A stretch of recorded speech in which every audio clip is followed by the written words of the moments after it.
to the Smart Connector podcast, which looks at the power of connection in business and life.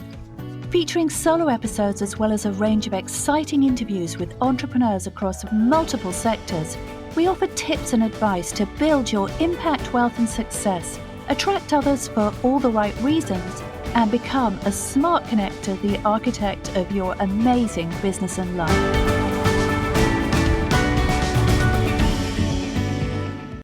Welcome to the Smart Connector podcast. As ever, I have a very exciting guest for you tonight. Welcome, Naomi Timperley. Hello, thank you for having me. You're very welcome. So Naomi is a consultant, she's a speaker, and she's a growth strategy and innovation expert. She's co-founder of Tech North Advocates. She's been a mentor for 8 years and has supported several hundred businesses to grow. She's an honorary fellow at the University of Salford, that's in Manchester for our international clients, which is one of the main cities here in the UK. And she's been declared the 4th most influential women in tech by Computer Weekly. And she works with startups and scale-ups to help them with their growth. So tonight, we're going to deep dive on some of those strategies that help them succeed. So, Naomi, it's such a pleasure to have you here with us. Thank you. I'm really looking forward to this conversation. Me too. So, Naomi, tell us a little bit about your background before we actually get into it. I know we were chatting beforehand, but how did you come to be this kind of consultant in this powerhouse on, startups, scale-ups, growth, innovation, all of that kind of thing? So a lot of it's happened by accident. I would say I'm an accidental entrepreneur, but if I sort of wind back, my first career was in the travel sector. So I worked as a travel agent, then I worked for a tour operator. I was a holiday rep in Bulgaria, of all places. I did 2 summer seasons on the beach and 2 winter seasons in the mountains. So I was a great skier and a rubbish snowboarder. And then my mum moved up north whilst I was working overseas, and I came back home. I'd met my partner who was from Manchester, and I got into tech recruitment in the late 90s. Did that for about 3 years and then came away from that, helped set up a travel recruiting business. So an outfit outside of London wanted to set up in Manchester. So I supported that for about a year and then took 4 years out to have my 2 daughters. After about 4 years, I was in a very fortunate position. I know that not a lot of people financially can do that. And my mum always said to me, if you can afford to, take some time out. And I did. And I came across an American events company whilst I was researching party ideas for my daughter. And it was events for parents and kids at the weekends. And it was called Baby Loves Disco. And it was in 27 cities across America. And had grown because they created this amazing community and they told great stories and it was all about classic disco and getting parents and children active, but in the environment of a childproof nightclub. And I thought it sounded amazing. So I contacted them in January of 2007 and asked them if they thought about bringing it to the UK. A Sky TV news presenter at the time had tried to do it, but she didn't go with their brand. And I was quite happy to go with their brand. They had a really strong brand presence in America. So in the September of 2007, I launched in Manchester and London. Before we even launched, we had a 2-page spread in the Saturday Times knowledge supplement. And then the next year, it just sort of grew and grew. And in 2008, I was contacted by the BBC several times to come on to Dragon's Den. And I went on Dragon's Den with my American business partner and we were offered investment by Deborah Meaden, but we turned it down. Usual story. They wanted, a big piece of the pie. And it sort of, we'd had lots and lots of press before that, but it sort of, I suppose, I then started getting involved with youth entrepreneurship and women's entrepreneurship. And after about 4 years of having the events business, I sold my shares to our Scottish host mum, who up until 2022 was still running the events. And I set up a youth enterprise and employability company with 2 guys that I met on Twitter. And that was to bridge the gap between education, employment and enterprise. and then did that for about 3 years. They went into a direction that I didn't want to go to with the startup loans. And I've sort of been consulting ever since. So one of the things that we did a lot of with the Youth Enterprise and Employability Company, which was called Enterprise Lab, was very much around entrepreneurial thinking and mindsets. So that's how I sort of came to work with startups. I've designed, developed and delivered several entrepreneurship programs, but then also fell into working with scale-ups. And it just happened that a lot of the businesses on the programs that I'd been part of were digital, tech or creative businesses. But to be fair, I've worked with tons and tons of all different types of businesses. Oh, that's amazing. Well, you have an incredible story and a really fantastic track record. And I can tell just from that, Naomi, that this issue about mindset and something that we were talking about before we came on air, which was about connection and relationships and so on, I can see that you're a natural at all of that, because it is not easy really to come out of the workplace, to spend some time bringing up your children. I did this as well. And then go back in and have that confidence and that drive to really make it happen. But you did, so that does take a certain kind of mindset, doesn't it? Yeah, it does. And to be fair, I do something that scares me every single day of the week. And again, if I'm talking like in a workplace, I'm going snowboarding in a couple of weeks, so that's quite scary as well. But, it's like, I think I'm always constantly challenging myself. And I think, to be fair, I came into my own after having children. Yeah. Yeah, I mean, I think it, for me anyway, as well, it just everything fell into place, because all of a sudden, as a parent, you realize your own mortality.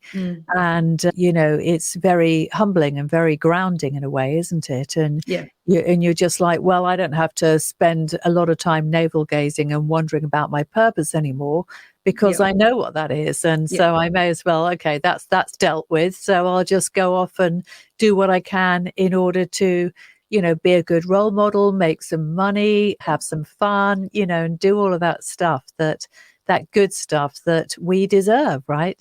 Yeah, absolutely. And you know what? I think it's had a really big, so my husband is an entrepreneur as well. He's had a couple of different businesses, and, I think it's had a really big positive impact on the children. So, my youngest daughter, who's turning 18 next week, when she was 11, we had the opportunity to go to America, and we did a TEDx talk in America. She wouldn't have had that again. And that was through a connection that I had, because I'm massively interested in entrepreneurship education. And I was connected with somebody who was a professor of entrepreneurship at Illinois State University, which is about 2 hours south of Chicago, in a town called Normal. And he'd done a place called Normal. And he'd sort of seen, we were connected on LinkedIn and Facebook, and he'd seen all the things that I sort of done on a regular basis. And he said to me, I'd really love you to come and speak at our second TEDx Normal. And I was like, I'd love to. But actually, at the time, my daughter was obsessed with watching TED Talks and TEDx talks. And she'd done this really cute, quite empowering monologue and recorded it. And I sent it to him, and I said, I'd love to do it. I said, but actually, I'd love to get me and my daughter to do a talk. And literally, he came back to me 10 minutes later. He went, 100%, let's do a mother and daughter talk. And we did a talk on the power of children's ideas, and how as adults, if we thought more like kids, we come up with better ideas. Oh, that's so cute. I bet that was amazing. It was incredible. Yeah, and what an experience for her as well. Absolutely. And do you know what? When she asked me to help her with the CV, I had so much joy putting it on her CV. Oh, that's so sweet. Oh, that's so cute. Okay, well, fantastic. So yeah. Well, before we move on, I wanted to ask you about Dragon's Den, because obviously there's a lot of startups out there in particular who probably dream of being on Dragon's Den. I mean, it must have been a little bit terrifying in a way as well, because all of those dragons, they're all very fierce, aren't they? So I just wanted to ask about your experience there. Yes, you're right. It was terrifying. It was in 2008 that we filmed it, and it went out, and it was when they were still filming it at Pinewood Studios. So it was very exciting to go down to Pinewood Studios. I suppose the negative thing about it was that me and my American business partner had the evening before to practice our pitch. We'd been doing it on Skype. So, I think that was a bit of a problem. But, we went down to Pinewood Studios. They were filming an Anthony Hopkins film called Wolfman. So there was loads of people walking around with wolf outfits. And we were in the den for an hour and 45 minutes. And obviously that's heavily edited to like 3 to 4 minutes when they show it. And, I remember being, there was a load of people that had been supposed to have pitched the week before, but because one of the dragons had been poorly, they were all called back. And we just assumed we'd be the last people to pitch. So they had the first company that pitched, and then they sort of disappeared. And then we got called. And I just remember, I thought, how am I going to get through this? I was really nervous and I kept on rocking. And I was in heels. I love wearing heels, but when you're standing for an hour and 45 minutes, it gets a bit sore. And I think I found something in myself, and I thought, you know what, if I could do that, I can do anything. And the fact that, one of them wanted to invest in us, to be fair, I was like, not really, I was arrogant to think that they would all want to invest, but just to have one person believe. And actually Deborah is just gorgeous. And actually they did a follow-up show the year before, just to sort of see where we're up to. And one of the things, again, that they don't show you because it's edited, is I asked, if we had taken the investment, what would they do? And everything that she said, we were doing anyway. That's what we'd planned to do anyway. So it wasn't anything different. So I'm really glad that I rejected the offer. But what I will say to anyone who's thinking about doing it, and I spoke to an entrepreneur a couple of weeks ago who was really unhappy about the way that he'd been edited. And I just said, what did you expect? It's a TV show. It's like The Apprentice, any sort of reality TV show, they will depict you in the way that they want to. Well, absolutely. I mean, the thing is, I come from a broadcast media background. I worked in media and entertainment for around 20 years. Yeah. And, everybody knows that really the power is in the editing. That's absolutely where the story is told, for sure. Yeah. And anybody that doesn't really understand that, well, you're playing with fire, right? Yeah, absolutely. Absolutely. You're not in control. It's a fair exchange, right? You go in there and you give them a bit of entertainment, and they will get whatever they want out of it as well. So oh, fantastic. Well, it's great to hear about that. So interesting. Okay, well, moving on. So we were talking beforehand about startups and about value propositions, business models, product market fit, and all of those wonderful things that get businesses off the ground in the right way. And I know that you're really passionate about that, Naomi. So we decided that we were going to look at some of that stuff tonight. And what do you see? Because you have mentored hundreds of businesses and business owners. Yeah. So you must have seen a lot of the same things over that time. And so I'd love to hear all about the common mistakes that you see, and the advice that you give startups in terms of, these issues, and, what actually happens. Do they take your advice, or what happens if they don't, and all of that. So over to you anyway on that topic. So what's really interesting is, even with the scale-up businesses that I've worked with, they make common mistakes that actually, if they got those bits right in the first place, they'd be in a completely different position. So, if I'm working with startups, it's either people that have, started trading, or it's that very early stage. And I think one thing that I see a lot of, so people can think they've got a great idea for something, right? They can think, okay, I'm going to invent this new product or create this new service, and people are going to want to buy it. Unless you've done a lot of research into actually testing your assumptions as to whether this is a good idea, and speaking to people who you believe would be your customers. And again, even people get that wrong, and having those conversations. And that's not just sending out a little survey, a Google survey. This is about having conversations with people, not just your friends and your family, and finding out actually what problems your customer group has. And again, that customer group is not just one person. Another thing that really winds me up is when I speak to somebody and they'll say, yeah, my customer base is someone between the ages of 25 and 35. And, the male and they've got, they don't even know what problems they have.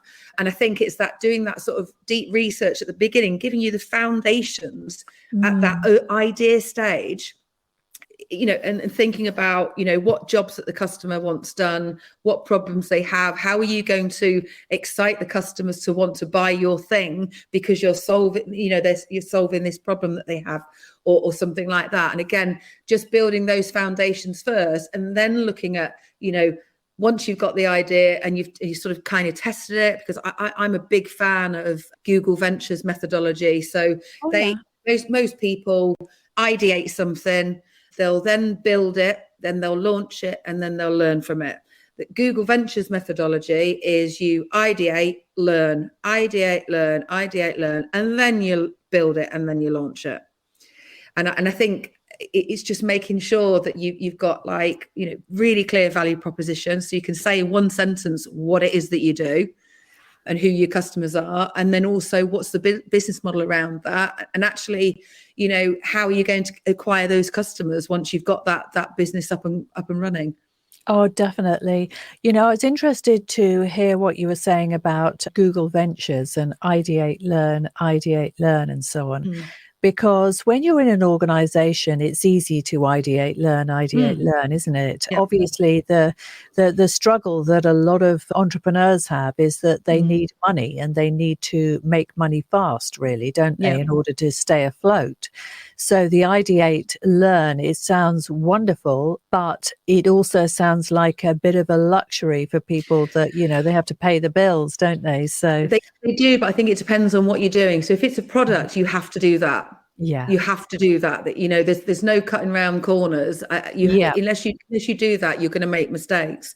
If it's a service, if it's a service-based business, you can be up and running. You still sort of have to test the market and see whether you've got a service that people want to buy. Yeah, it's a lot quicker to get to market with a service-based business rather than a sort of product. Yeah, I mean, that's very, very, very valuable insights, because obviously products and services, they are different, aren't they? Yeah. And so, typically the kind of products that you will be advising businesses on day to day might be, they'd be in the tech space, right? Mostly, is that right? Or predominantly, yeah. But again, it's even like setting up really basic, as part of that learn process, that's like setting up basic minimum viable products, so you can test things. And again, it's basic, it's basically not going full hill and building this thing that you think is going to be the amazing thing, and then launching it. Yeah, no, I totally get that, because I think a lot of people, obviously I'm a marketer, that's my background, so I understand all of this. And I think, I work with a lot of experts who are not expert marketers, that's my niche. They haven't got a clue about marketing, but they've got a very deep expertise in another area, maybe finance or something like that. And, I don't think they really often understand that you can't just do this thing, build it, and they will come, right? You just can't do it, can you? So, let's actually explore why that doesn't work. It's interesting, actually. I was a lead mentor for Help to Grow for one of the universities. It's a program that was funded by Bayes and the Small Business Charter. And a lot of the businesses that came across, they were, businesses doing really, really well, but actually often, that they did very little marketing. They had naturally just acquired customers and got referrals, which is fantastic. But actually, if you want to sort of scale and go to the next level, you've got to have a plan and action.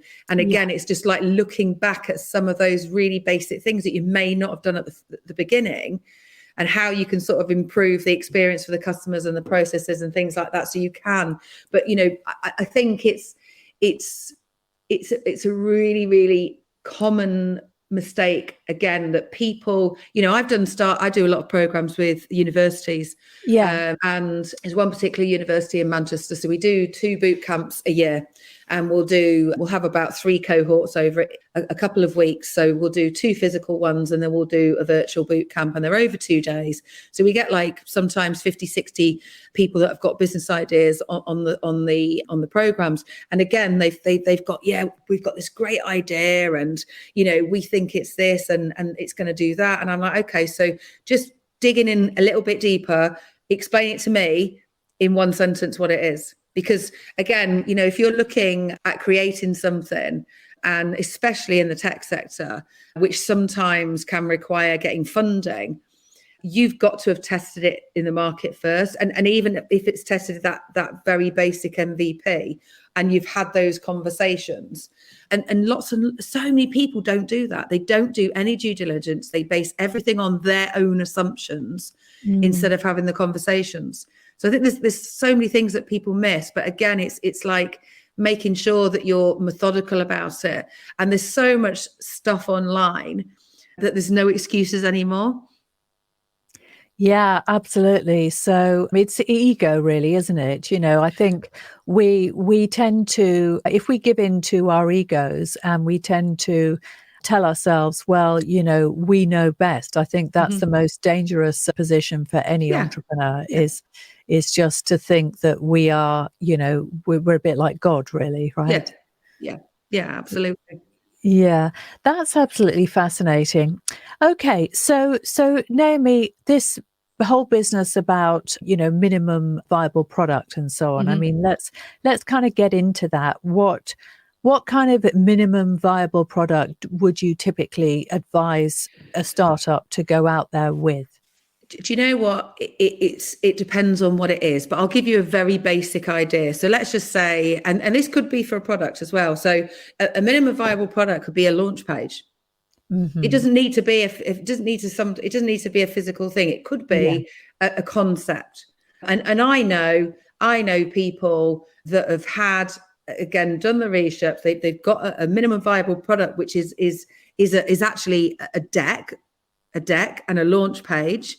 They've done the homework on who the customer is. And actually, I know one particular company who went to a trade show with a concept, and it looked so real that actually they got customers, even for something that's not been taken to market or tested or anything like that, or they haven't even got a product, and they got people to believe in it. So a minimum viable product can be quite simply sometimes just a launch page, but it's about, getting people to buy into it. So for example, let's just say you were looking at creating a membership organization or something like that. And, for, again, to sort of test the market, you would build something, a very simple launch page, which you can do on things like Wix or GoDaddy or Squarespace, have a very clear value proposition, and then a call to action. And then based on, again, you sort of sharing that and other people sharing it and getting that conversation going, find out whether people are interested in what you're trying to sell the idea of. It doesn't, even like basic wireframes, it doesn't need to be, you've got low fidelity minimum viable products, which can be literally something written down on a piece of paper, or you've got ones that are high fidelity, which might be, say, a version 1 of something, a very basic thing, which you can perhaps move one thing from the other to another or something like that. So, I think it depends on what stage that you're at, but I wouldn't recommend anyone doing an MVP unless they've done their homework first. Yeah, very, very good point. I mean, obviously, I'm a big fan of getting into dialogue with your marketplace. And, with one of my programs, for example, I mean, I've been working with clients for around 18 months now. So that really is it's a marketing program for experts. And through that program, I realized that one of the biggest things that they struggled with was the messaging and the offer creation. So now I've put together a kind of new training on that. But in the beginning, I always say to my clients as well, is try and sell, just go out there and actually make an offer that is going to, because people will say all the time, I think that sounds like a great idea. But until you actually say to them, okay, well, it's going to cost you X, Absolutely. will you know whether they're just being polite or whether it is actually valuable? Yeah, absolutely. Yeah. It's interesting, actually, because Queen's University in Belfast have got a brilliant programme where they work with a number of different universities in the north, as well as, when I say the north, I'm talking like Sheffield, the University of Manchester, and a couple of other universities are involved in it. And it's a programme that's aimed specifically at academics who have research that they could commercialise. Okay. And I've worked with a couple of academics where, again, they've got something. So there's one particular guy who had a music AI based, he'd done a load of work on it, obviously an academic study, but actually had a prototype. And as part of this program, one of the things they had to do was test the market. So actually having conversations. And if you're, I'm not saying this is all academics are like this, because actually they're not, but you'll get some people who are quite shy about having a conversation with somebody, even if it's about something that they're super passionate about. And, what was really nice is just sort of seeing this person sort of growing confidence. But again, even that first conversation, that second and the third and the fourth and the 10th and the 20th, their confidence grew because they were articulating easier what it was that they were doing. Yeah, I mean, that's, actually being able to communicate what you do is so important, isn't it, Naomi? Because, you were talking earlier about actually pitching your product to, or your service or whatever, to investors, and how really they are not going to take you seriously unless you can say in a single sentence what it's all about, because people, they're always looking for shortcuts, really, aren't they? They want to be able to put you and your valuable service in a nice, neat little box and say, that's what it is. What do you think about that? I agree with you. I think you capture somebody's attention within the first couple of seconds. I think the worst pitch that I ever watched, and I've listened and watched and judged loads and loads of pitches. The worst one was from an ex-European marketing director of a car company, right? Oh, really? Who pitched an idea, and this is like, we're talking about a marketing director, so you'd think he would be brilliant at articulating. He pitched for 10 minutes. Me, the people in front of me, the people behind me, the people beside me had absolutely no idea what it was that he was doing after 10 minutes. Really? Yeah. And he was a marketing director? He was he'd basically been, he was an ex-marketing director, European marketing director Wow. of a global car company. And he was pitching his business idea. So he'd left this car company, pitching a business idea, and he'd worked on it for, a while. And he was pitching in front of investors, in front of loads of different types of people. And at the end of the 10 minutes, I was like, I've got no idea what he does. And this is the thing, if you're pitching, whether it's to a potential customer, to an investor, whoever, you capture people's attention in those first couple of seconds. And you have to, again, having that ability to be able to sell yourself, it is a real skill. Well, it definitely is. Actually, one of my favorite books, and I don't know whether you've read this, Naomi, is Pitch Anything by Oren Klaff. Have you ever read that book? I haven't read it, but I have come across it. Yeah, so it's really good. It's all about basically how to take the power in a pitching situation, how not to be in the one down position. And I love that, because obviously it's all about psychology, really, isn't it? And how, if you basically show up as a high status buyer effectively rather than a low status seller, then you manage to keep that curiosity and that intrigue and that interest. So it's all about how to do that. It's very kind of Machiavellian in a way. It's a little bit like The Art of War, the Sun Tzu book. Very interesting. And it's the same thing with like pitch decks. I've seen loads of pitch decks, and to be fair, an investor doesn't want to look at any more than about 10 pages. You can maybe get away with 15. I've seen some that are like 60 pages long. Wow, really? If you can't get across in 10 pages what it is that you do and whom you serve and how you serve them, there's a problem. Definitely, definitely. Well, so, I mean, do you actually help businesses put together their pitch decks? You've raised investment, haven't you, for some businesses? So, I've supported some businesses to raise investment. Yes, I have helped lots and lots of businesses with pitch decks and how to pitch. I've sort of wear a number of different hats. So, like I said, I work with startups, but then I have a consultancy called We Are GSI, which I run with an entrepreneur called Vikas Shah. yeah, And that's GSI stands for Growth Strategy and Innovation. yeah. It does what it says on the can. And essentially, we work with businesses in lots of different ways. And it might be that they want to go into new markets. It might be that they want to create new products and services as part of their sort of growth plan. And we also do sort of like one-to-one mentoring, again, because a lot of founders have, people around them, but they don't actually have that person where they can actually say, do you know what, I'm not having a great day, I've got to do this. They sometimes don't have someone that's going to hold them personally accountable. And I think what's interesting is just sort of seeing in my eyes the different problems that I see businesses have. Because I think one of the things that there's obviously lots of growth programs. Some businesses are quite happy just surviving and thriving.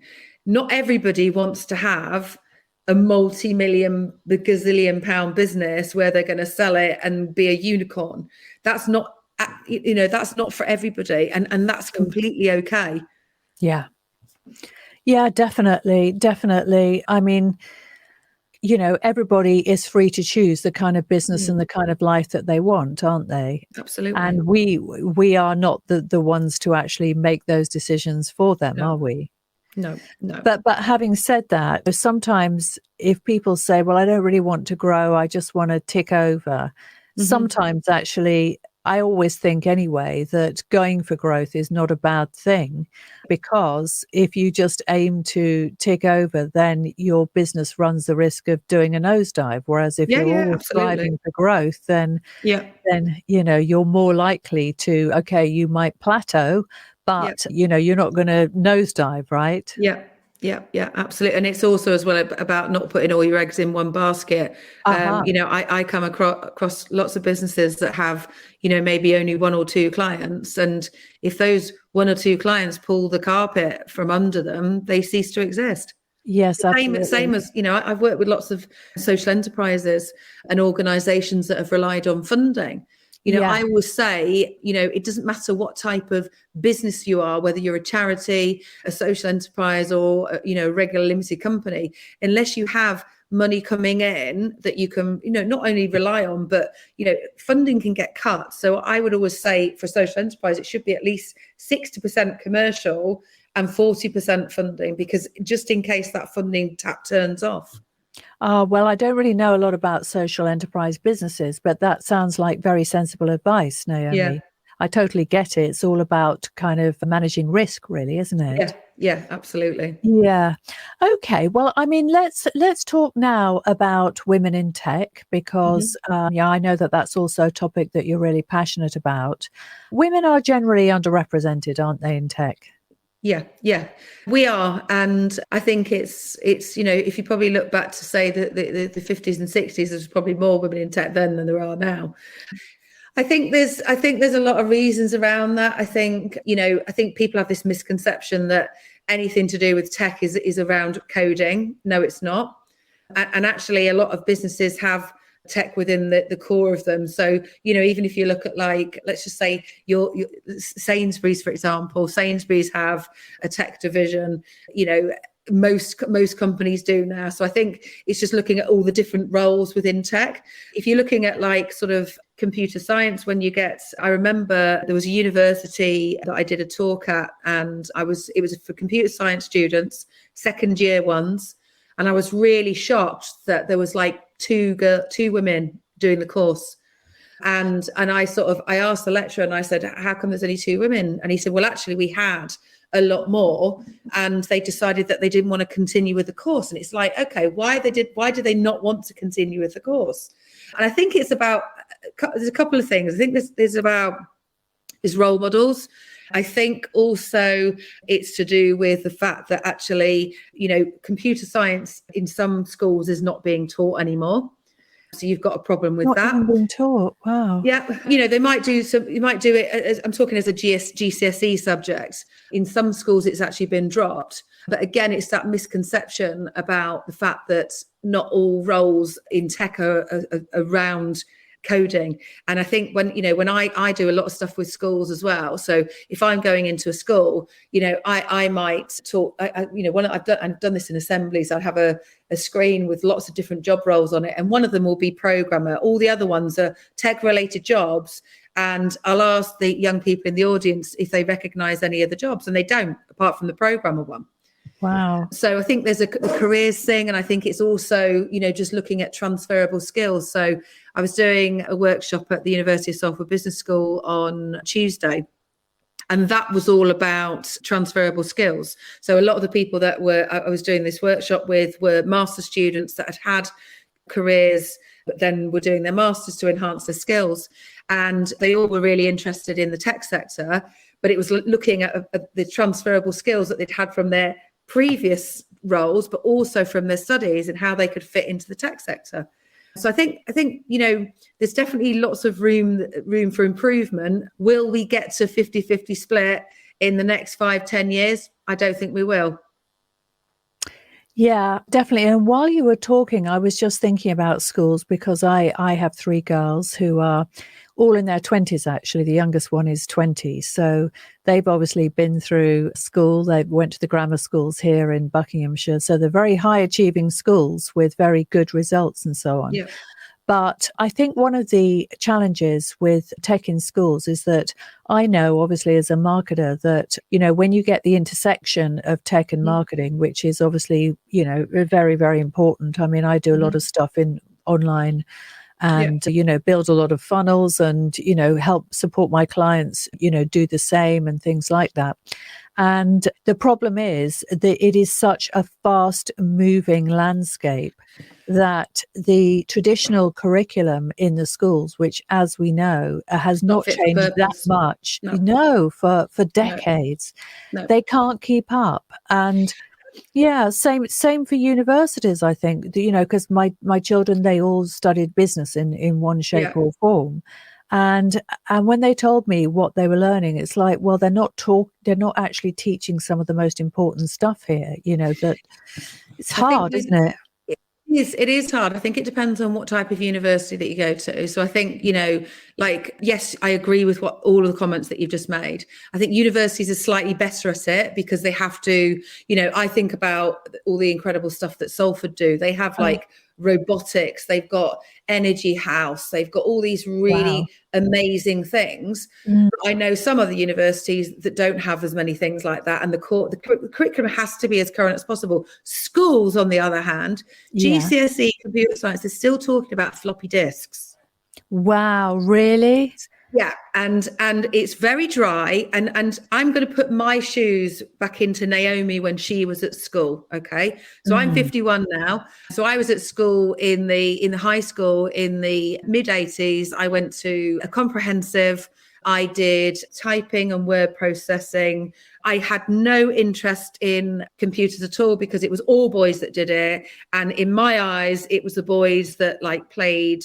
To be fair, there was no games then. It was literally, we had a ZX Spectrum in my house, and it was that game which was basically 2 lines and a dot, which is a tennis thing. Yeah, it was the nerds. Yeah, it seemed like it was the nerds. And to me, I wasn't encouraged to go and do that. And actually, I wasn't very good at maths. So it was generally the kids that were really good at maths that would also do the computer science subjects as well. So, I think again, it's just working out where you fit into that. It's like any type of industry. There's a part to play for everybody, and you'll have some people. I don't think I would have the patience to learn how to code. I probably could do the very basics, but it wouldn't fill me with joy.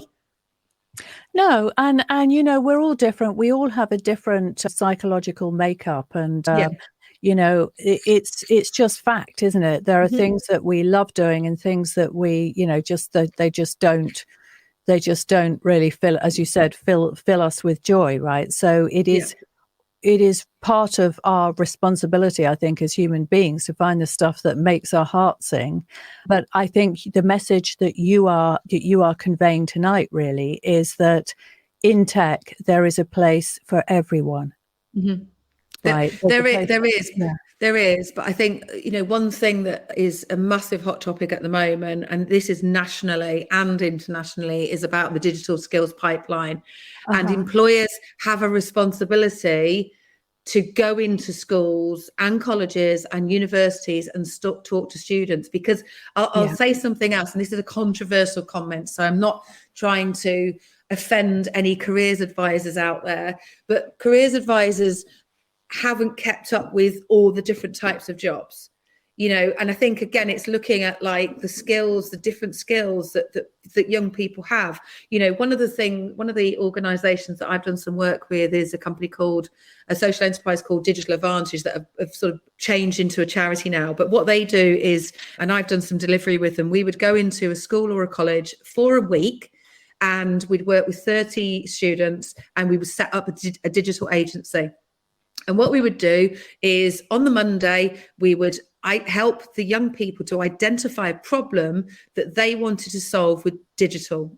Okay. By the end of the week, they have a very basic MVP. They've got a website, they've got a content plan, they've got a business model, they've got a pitch deck, you name it. And I'm telling you, those kids were skipping and jumping into school on the Tuesday, the Wednesday, Thursday, and the Friday, because they're learning in a different way. Obviously, it's not like the usual teacher, but they're basically being given a free rein to be creative.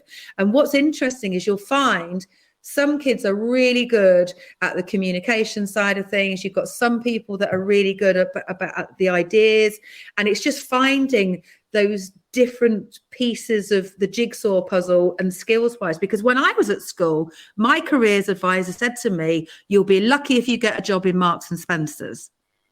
Oh, really? Yes. Well, mind you, I mean, I suppose a job in Marks and Spencer's, there's nothing wrong with it. There's nothing wrong with I know. For our international audience, that's considered to be quite good, actually. But by traditional standards. Yeah, it is, and also as well, it's also that misconception that every young person should go to university. I didn't go to university until I was 44. Oh wow! Yeah. Okay. Yeah, so you were, and I was a rubbish student. I can't write in an academic way, but I got a postgrad certificate. Obviously, I had a graduation party. But I think it again. I work with universities now, and I absolutely love it. Honestly, I've been working with the University of Salford, for example, for about 12 years, with MMU for about 8 years, and it does fill me with joy, just sort of seeing young people. But again, it's just, people have different career paths, and there's a great book called Squiggly Careers. I don't know whether you've ever come across it. And a lot of young people think even now that you have a linear career path, and we don't. People are having multiple careers. Yeah. And it's those transferable skills across them. Yeah, exactly. And, I had that right from the very start, because I actually started off my career as an art director and a designer. So I worked in film and TV and theatre, and I did that for around 4 years. And then I moved into marketing, and then into kind of sales. And then obviously, because I already knew that kind of environment, I ended up working in media and for television companies, and I ended up running a television design agency. So that's what I did, that we sold to a US communications group. But at that particular time, kind of jumping about, as people might see it, was very unusual. And I think, I remember there was a time when I look back and I thought, what, this has all come together perfectly. It was really funny because, at the time, none of it kind of made sense. And to be honest, I think this happens with a lot of people. You don't quite know why you end up doing certain things. It's just you meet somebody and they kind of pick you and they say, "Oh, you'd be good to do this." And then, somehow it all falls out and it all makes sense. And it's like, oh, that was why it happened. Isn't that funny? Yeah. And Jane, do you know what? You can't expect a 16, 17, 18, or even 19-year-old to know what they want to do. There's only very few people that know what they want to do. I Yeah, didn't know what definitely. I've sort of fell into what I'm doing, and I absolutely love it. But it's taken me a long time to get to this point. Yeah, exactly. But as you said, a lot of your experience that you've had led up to this, right? Mm, So yeah. yeah. Well, what can I say, Naomi? It's been a really fascinating conversation with you tonight. So much value. So I just wanted to thank you so much for coming on the show. It's been absolutely delightful. Now, if people wanted to contact you, what's the best way for them to do that? Okay, the best way to contact me is either on Twitter. It's quite simply at Naomi Timperley, and I think I'm the only Naomi Timperley on LinkedIn. So, happy to answer any questions or have a conversation with anyone. Amazing. Okay. Well, thank you again, Naomi, and I'll look Thank forward you. to seeing more of your content on LinkedIn and the podcast coming out as well. Okay. Thank you.